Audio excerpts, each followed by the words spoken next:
Good morning. पिछली video में हमने चर्चा करी थी मुगल बादशाह हुमायूं के बारे में के प्रथम शासनकाल के बारे में, जो 1530 से 1540 ईस्वी तक था। इसके बारे में हमने चर्चा करी थी।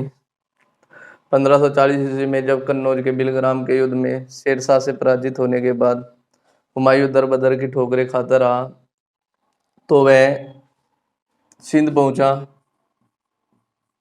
कहाँ पहुंचा? सिंध। सिंध में इस समय एक जलसा चल रहा था, जहाँ इसको एक लड़की पसंद आई जिसका नाम था हमीदा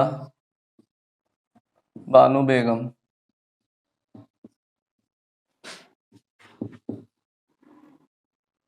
बानो बेगम किसकी लड़की थी ये? जो हिंदाल का गुरु था, क्या नाम था उसका? मीर बाबा दोस्त, या इसका दूसरा नाम मीर अली अकबर, जो शिया धर्म को मानता था। शिया धर्म का अनुयायी।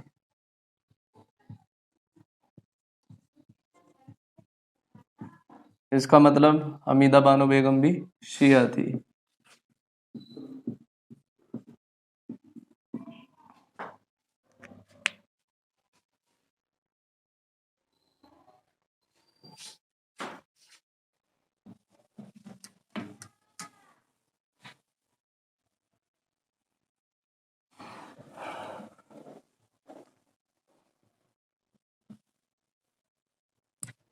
हुमायूं ने किससे शादी करी? हमीदा बानो बेगम। हुमायूं वेड्स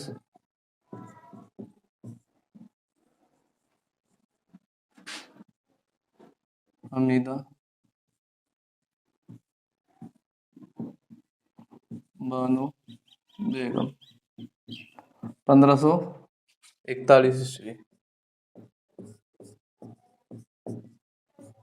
हुमायूं की उम्र 33 वर्ष और हमीदा बानो बेगम की उम्र 14 वर्ष। इसके ठीक 15 महीने बाद एक लड़का जन्म लेगा जिसका नाम होगा बदरुद्दीन। 15 अक्टूबर 1542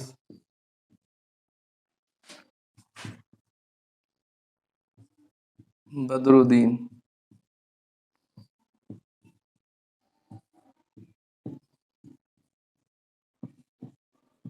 बदरुद्दीन का जन्म कहाँ हुआ था? स्थान अमरकोट का एक राजा था वीरसाल के महल में। अमरकोट के राजा वीरसाल के।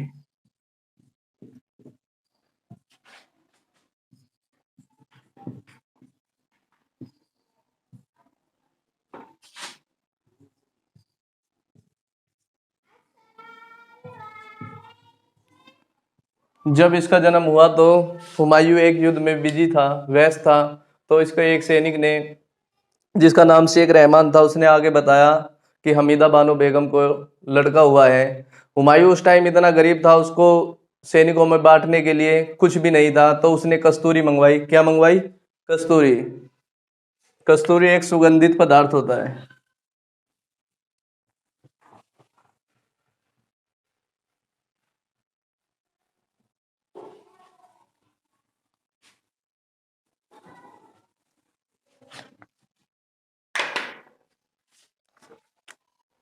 कस्तूरी मंगवाई और अपने सैनिकों में कस्तूरी बांटी। और कस्तूरी बांटते वक्त हुमायूं ने कहा था, जिस तरीके से इस कस्तूरी की महक चारों तरफ फैल रही है, उसी तरीके से मेरे पुत्र यानी बदरुद्दीन का यश भी चारों तरफ फैलेगा। इसके ठीक 3 साल बाद मुस्लिमों में एक सेरेमनी होती है जिसको मुस्लिम लैंग्वेज में कहते हैं हकीका। तो क्या अकबर का क्या हुआ था? हकीका, 3 साल के का। सॉरी, बदरुद्दीन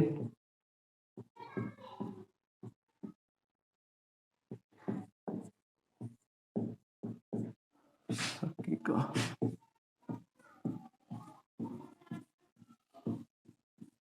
कितनी उम्र थी?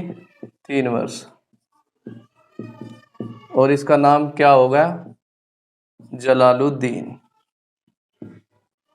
जलालुद्दीन। ठीक। 1543 ईस्वी में एक सैनिक इसको मिला जो कन्नौज के युद्ध के बाद भटक रहा था, आके 1543 ईस्वी में हुमायूं से मिला। यानी क्या नाम था उसका? बैरम खान। बैरम खान हुमायूं से मिला।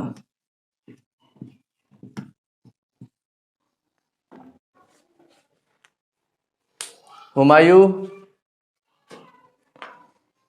जब शेरशाह से हार गया था तो वह सिंध गया, सिंध से काबुल गया, काबुल से कांधार गया और कांधार से ईरान गया। ईरान कौन लेके गए था?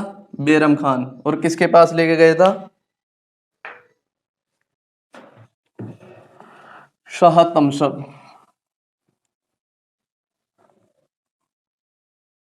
ईरान का शासक या फारस का शासक। फारस नाम था ईरान का।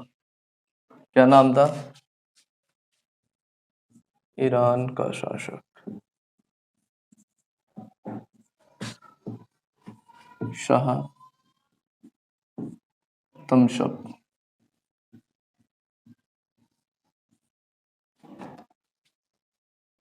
और बैरम खान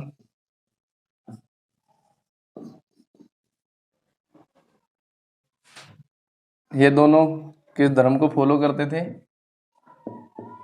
शिया धर्म को।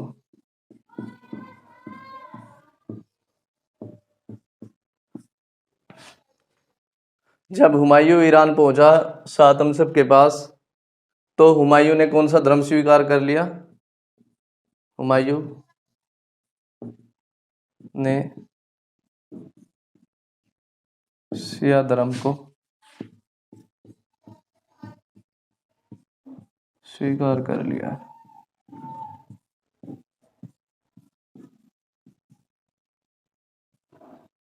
कहाँ स्वीकार करा था? ईरान में।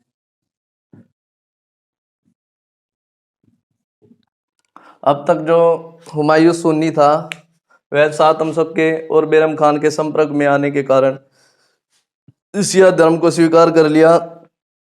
और ईरान का जो शासक था, ईरान का जो शासक था शाह तमशक, उसने कितनी सैनिकों की टुकड़ी दी इसको? 12,000 सैनिकों की टुकड़ी हुमायूं को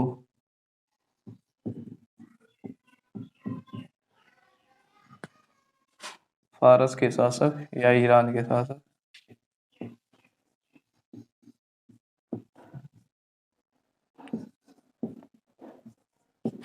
शाह तमशक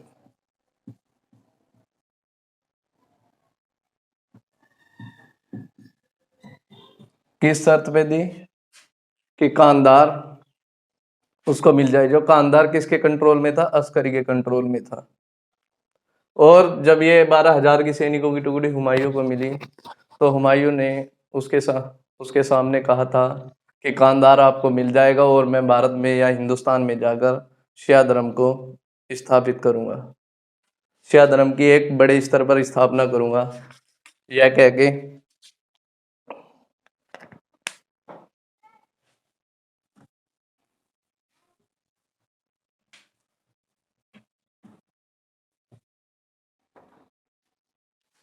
इससे पहले की एक स्टोरी है। जब बैरम खान हुमायूं से मिला था तो हुमायूं अपना सारा का सारा राज परिवार, अपना 3 वर्ष का बेटा जलालुद्दीन अकबर, अपनी पत्नी हमीदा बानो बेगम को किसके पास छोड़ के गया था? अस्करी के पास छोड़ के गया था।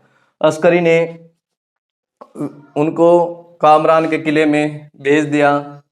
जब काबुल पर हुमायूं आक्रमण कर रहा था, तो एक बच्चा जिसका नाम जलालुद्दीन था वो किले की दीवार पर बैठा दिया। वो तो ईश्वर की इच्छा थी कि तोपचियों ने देख लिया वक्त पर, ना तो उसी दिन अल्लाह अकबर हो जाती। किसको बैठा दिया था? अकबर को। 1545 ईस्वी में काबुल पर 1545 ईस्वी में हुमायूं ने काबुल पर अधिकार कर लिया।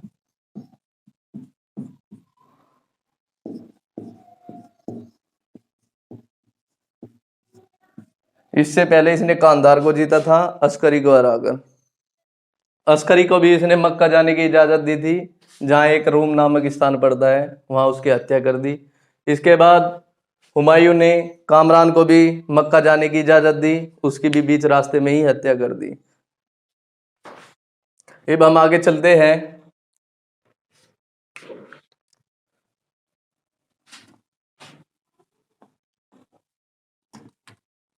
हुमायूं 10 साल तक काबुल में ही रह के दिल्ली के पतन का वेट करता रहा। जब दिल्ली अपने पतन की ओर अग्रसर थी, दिल्ली का शासक कौन था? दिल्ली का शासक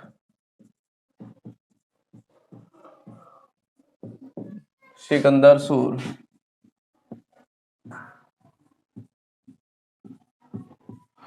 हुमायूं वर्सेस सिकंदर सूर के बीच, हुमायूं वर्सेस सिकंदर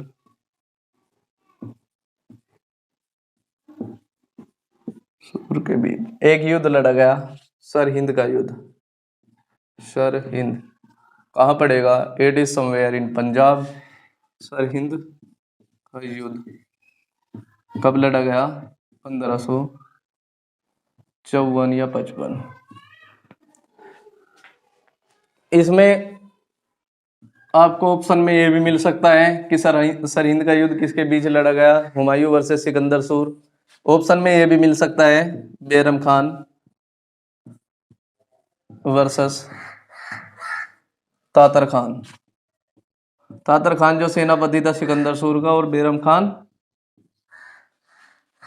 हुमायूं की तरफ से, और तातर खान सिकंदर शाह सूर की तरफ से। इसमें जीता कौन? बैरम खान। और जो ये सिकंदर सूर था, ये कहाँ भाग गया? शिवालिक की पहाड़ियों में। अगले ही साल एक और युद्ध लड़ा गया, जिसको कहते हैं बैटल ऑफ मछीवाड़ा। ये कहाँ पड़ेगा? It is somewhere in Punjab. यह भी कहीं ना कहीं पंजाब में ही पड़ेगा।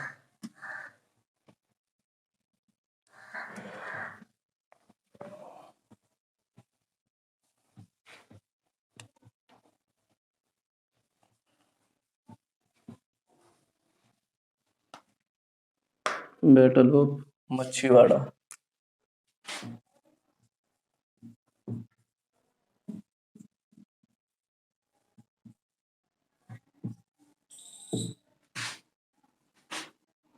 कब हुआ था? 1555। किस किस के बीच? हुमायूं या बैरम खान, बैरम खान वर्सेस इस्लाम शाह सूरी। सूरवंश का ही एक राजा था इस्लाम शाह सूरी। कौन जीता इसमें? इसमें भी बैरम खान की भी जीत हुई।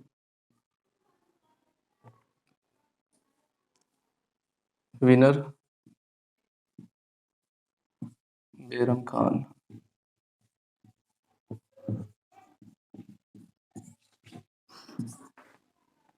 ठीक है दोस्तों, अब हम आगे चलते हैं। इसके बाद हुमायूं दिल्ली का राजा बना।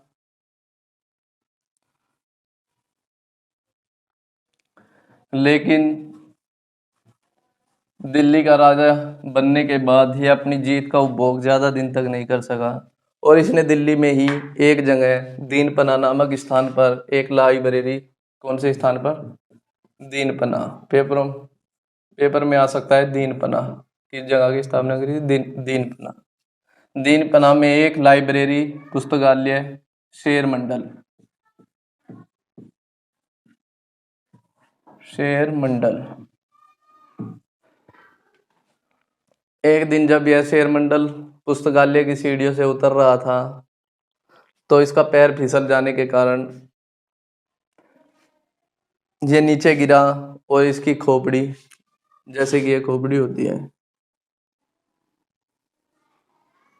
और यहाँ पे एक जोड़ होते हैं, इसको बायोलॉजी वाले स्टूडेंट अच्छे तरीके से जानते हैं। This called suture.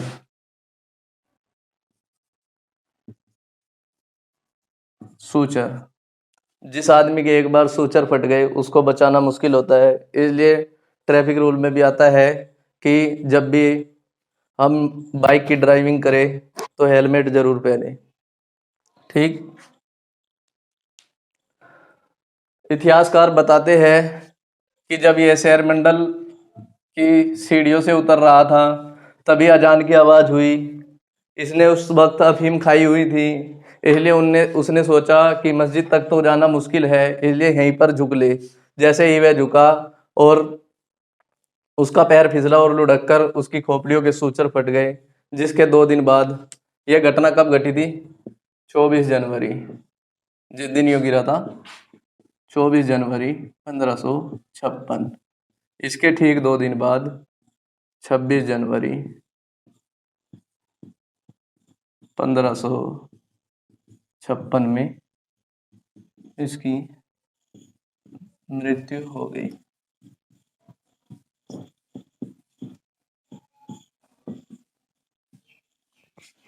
इस पर एक इतिहासकार ने व्यंग करते हुए लिखा है, जिसका नाम लेन पोल था। इतिहासकार का नाम क्या है? लेन पोल।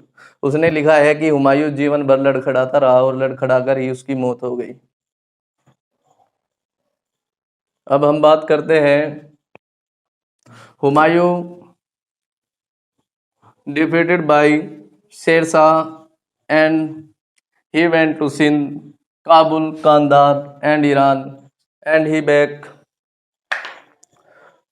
1545 and wins Kabul, and he waited a long time and then become a new king of Delhi. Humayun कैसे कैसे दिल्ली का राजा बना, कितनी कठिनाइयां झेली, क्या क्या दिन आए, इन सब पर हमने चर्चा करी। हुमायूं की बहन गुलबदन बेगम हुमायूंनामा में लिखती है कि मेरे भाई पर इतनी ऐसी ऐसी कठिनाई आई कि जब एक बार राजस्थान के रेगिस्तान में हुमायूं और हमीदा बानो बेगम अपने अपने घोड़ों पर चल रहे थे तो हुमायूं का घोड़ा रास्ते में मर जाता है प्यास के कारण। हमीदा बानो बेगम का घोड़ा प्यास के कारण मर जाता है। हमीदा बानो बेगम उस टाइम 8 महीने की प्रेग्नेंट थी, तो हुमायूं ने अपना घोड़ा हमीदा बानो बेगम को दे दिया और अपने आप पैदल चलने लगा। हुमायूं कहता है कि मेरी जिंदगी का सबसे खराब दिन वह था। हुमायूं के जीवन से हमें एक सीख तो जरूर मिलती है कि आदमी पर जब भी बुरा वक्त आता है तो आदमी को बुरे वक्त से निकलने के लिए सोचना चाहिए, यानी ऐसा नहीं कि मुसीबत में पड़कर कि मुसीबत को ही मुसीबत मान लेना, तो आदमी मुसीबत में ही पड़ा रह जाता है। हमें मुसीबत से निकलने की सोचनी चाहिए कि बुरा वक्त हमेशा नहीं रहता। आज हमने हुमायूं पर चर्चा करी। नेक्स्ट वीडियो में एक और इम्पोर्टेंट रूलर के बारे में बात करेंगे। तब तक के लिए धन्यवाद।